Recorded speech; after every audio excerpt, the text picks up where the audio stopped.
Good morning mga sangkay! Ito na naman ang inyong panaderong waray. Nagsisipag-sipagan na naman. So, mga sangkay, gawa muna tayo ng tinapay. Ito nga palang masa natin mga sangkay is multi-purpose dough.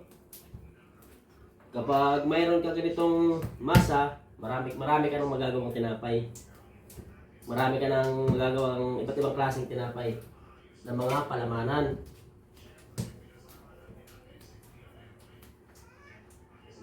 Pero itong multipurpose dough, pwede ka rin kumuha dito para gumawa sa monay. Huwag mo lang lalagyan ng ng kulay kasi ito may konting food color.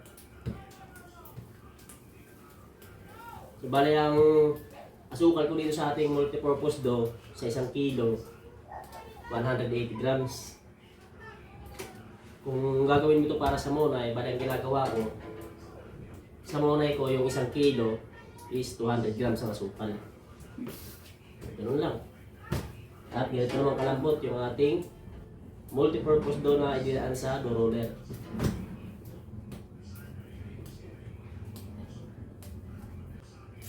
Tinitimbang ko nga pala mga saan kayo ang aking putol ng ng pang tinda.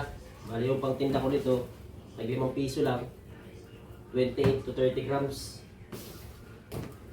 Tapos sa palaman naman natin, 12-15 grams.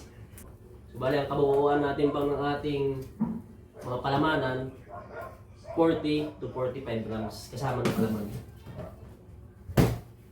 So ayun, shoutout nga pala sa mga nagpapa-shoutout mga sangkay. Pasensya na po kayo. Dahil sa marami po kayo nagpapa-shoutout mga sangkay, hindi ko na po maisa-isa. Ngayon bali nagpapasalamat na lamang po ako sa patuloy niyo pagsuporta sa aking mga video na ina-upload sa aking page. Salamat po ng marami sa inyo mga sangkay. Sa ngayon ay 73k followers na po tayo. Bilang dumami. So ito mga sangkay, kung mapapansin nyo, sa mga lang ha, sa mga baguhan na gusto pa lang matuto. Hindi ko sinasabi na lahat kayo makinig sa akin. Ay ba yung sabi na basic lang yan. Hindi na kailangan ituro yan, di ba? Siyempre sa mga baguhan lang, yung mga gusto pa lang matuto. Ito mga sangkay mapapansin nyo, makintab. Bale, pinahero natin yan ng shortening para pag kung sakali ganito nagpatong-patong na sila, ay hindi sila basta-basta magdidikit-dikit. Okay. Sana sa video na bawat video na ina-upload ko ay meron kayong natututunan. Yun naman talaga yung main purpose natin, kaya tayo nag-upload ng ating mga ideas sa paggawa ng tinapay na may matutunan yung ibang nanonood, yung interesado matuto. Diba?